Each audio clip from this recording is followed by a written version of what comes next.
जब भी इकोनॉमी की बात आती है लगता है कोई जटिल चीज होगी, पर ऐसा नहीं है। इकोनॉमी वो सब कुछ है जो आप कर रहे हो, या चाहे आप सामान बेच रहे हो, खरीद रहे हो, या फिर कुछ डिस्ट्रीब्यूट कर रहे हो, परचेज कर रहे हो, या ट्रांसपोर्ट कर रहे हो, वो सब कुछ इकोनॉमी है। अगर हम इकोनॉमी को परिभाषा के स्तर पर समझें तो जैसे कोई देश किसी फ्रेमवर्क के अंतर्गत अपनी सभी इकोनॉमिक एक्टिविटीज़, जैसे बेचना हुआ, खरीदना हुआ, या फिर ट्रांसपोर्ट करना हुआ, या स्टोरेज हुआ, ये सारी जितनी भी इकोनॉमिक एक्टिविटीज़ हैं, इनका अध्ययन जब हम एक ढांचे के अंतर्गत करते हैं या स्टडी करते हैं तो उसी को हम लोग उस देश की इकोनॉमी या अर्थव्यवस्था कहते हैं। तो आइए आज समझने की कोशिश करते हैं कि कौन कौन सी इकोनॉमी पूरे विश्व अर्थव्यवस्था में पाई जाती हैं। तो लेट्स स्टार्ट। तो हमारी जो इकोनॉमी है ये इकोनॉमी को हम लोग 3 टाइप्स हैं, और ये बेस है इनका ओनरशिप ऑफ बिजनेस, यानी बिजनेस का जो ओनरशिप है उसके बेस पे अगर देखेंगे तो 3 टाइप्स ऑफ इकोनॉमी आपको यहाँ पर मिलेंगी।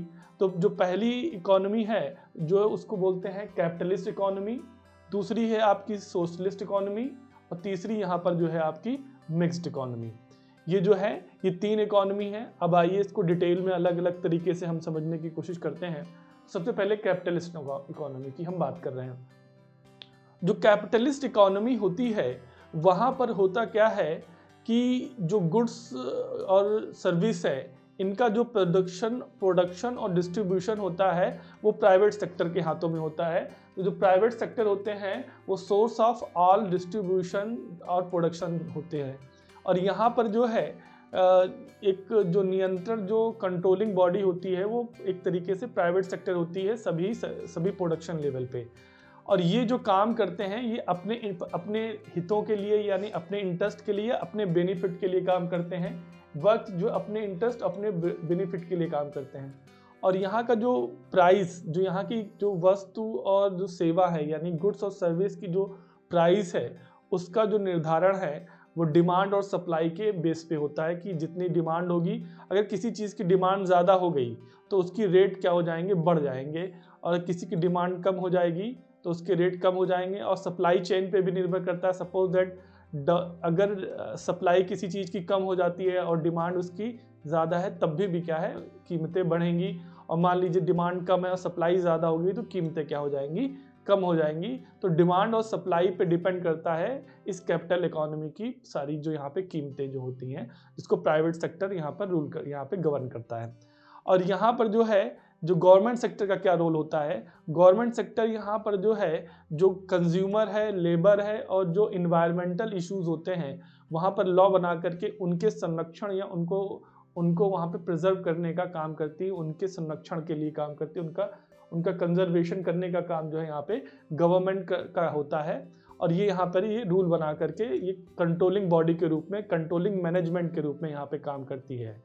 तो ये कैपिटल इकोनॉमी की कुछ विशेषताएं थी। अब कौन कौन से देश हैं, जैसे आपके ज़्यादातर विकसित देश जैसे इंग्लैंड हो गया, पश्चिमी यूरोप के देश हो गए, या यूएसए हो गया, जापान हो गया, तो वो इस तरह की अर्थव्यवस्था को या इस प्रकार की इकोनॉमिक सिस्टम को क्या करते हैं, अडॉप्ट करते हैं। ये हमारी क्या थी, कैपिटलिस्ट जो है इकोनॉमी थी। आइए अब बात कर लेते हैं दूसरी, यानी सोशलिस्ट इकोनॉमी। जस्ट अपोजिट है ये इसके। तो सोशलिस्ट इकोनॉमी में क्या होता है कि जो प्रोडक्शन और जो डिस्ट्रीब्यूशन है उसका सोर्स जो है वो ऑल गवर्नमेंट सेक्टर होते हैं, यानी गवर्नमेंट सेक्टर या पब्लिक सेक्टर ही क्या होता है, यहाँ पर मेन होता है जो सभी प्रोडक्शन और डिस्ट्रीब्यूशन को कंट्रोल करता है। और यहाँ पे गवर्नमेंट सेक्टर ऑल सेक्टर को क्या करती है, कंट्रोल करती है। और जो उसकी जिम्मेदारी होती है कि पब्लिक के पास सारी सेवाओं और वस्तुओं की क्या करना, आपूर्ति करना। तो जब कीमतों की निर्धारण की बात आती है, यानी जब प्राइस को निर्धारण करने की बात आती है, तो गवर्नमेंट अपनी सप्लाई और जो प्रोडक्शन है उसकी कैपेसिटी के आधार पर जो है वो यहाँ पर कीमतों का क्या करती है, निर्धारण करती है। तो जो है ये इस तरह की व्यवस्था विश्व में बहुत कम देशों में पाई जाती है जो पूरी तरीके से controlled by government all system. तो इस तरह की व्यवस्था केवल क्यूबा में अभी मिलती है, कुछ देशों में पहले थी पर लेकिन उन्होंने इसको हटा दिया है। तो ये व्यवस्था बहुत ही छोटे देशों में ही अप्लाई हो सकती है, बड़े देशों में इसको अप्लाई करना इतना आसान नहीं होता है। तो ठीक है, तो आइए अब देखते हैं तीसरी अर्थव्यवस्था जिसे बोलते हैं मिक्स्ड इकोनॉमी। मिक्स्ड इकोनॉमी जो है वो सोशलिस्ट और कैपिटलिस्ट दोनों का मिक्स्ड यहाँ पे रूप मिक्स्ड फॉर्म दिखाई देता है। अब इसको हम समझने की कोशिश करते हैं। तो यहाँ पर क्या होता है, पब्लिक सेक्टर और प्राइवेट सेक्टर दोनों मिल करके काम करते हैं, यानी पब्लिक सेक्टर भी होगा और प्राइवेट सेक्टर, दोनों प्रोडक्शन और डिस्ट्रीब्यूशन दोनों का काम करेंगे। यहाँ पे दोनों ये काम करेंगे, लेकिन कुछ इंपॉर्टेंट सेक्टर ऐसे होंगे जहाँ पे गवर्नमेंट सेक्टर अपना उसको क्या करेगा, अपने लिए उसको आरक्षित करके रखेगा। जैसे रेलवे हो गया, सिक्योरिटी हो गया, एनर्जी हो गया, जहाँ पे मतलब मेन इंपॉर्टेंट सेक्टर है वो गवर्नमेंट अपने पास रखता है, बाकी वो सब ओपन कर देता है प्राइवेट सेक्टर के लिए। तो यहाँ पर बाकी सेक्टर में प्राइवेट सेक्टर काम करते हैं।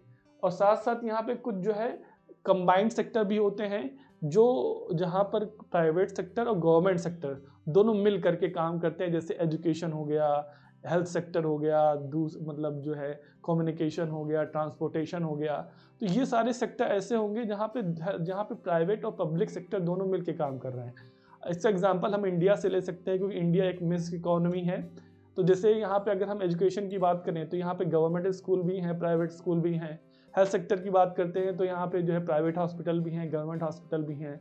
अगर मैं कम्युनिकेशन की बात करूँ तो यहाँ पे वोडाफोन भी है, यहाँ पे BSNL भी है, यहाँ पे जियो भी है।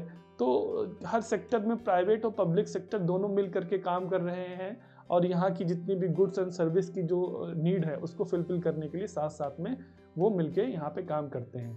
तो ये जो व्यवस्था है जहाँ पर प्राइवेट और पब्लिक सेक्टर दोनों मिल के काम करते हैं, इसी को हम लोग मिक्स्ड इकोनॉमी कहते हैं।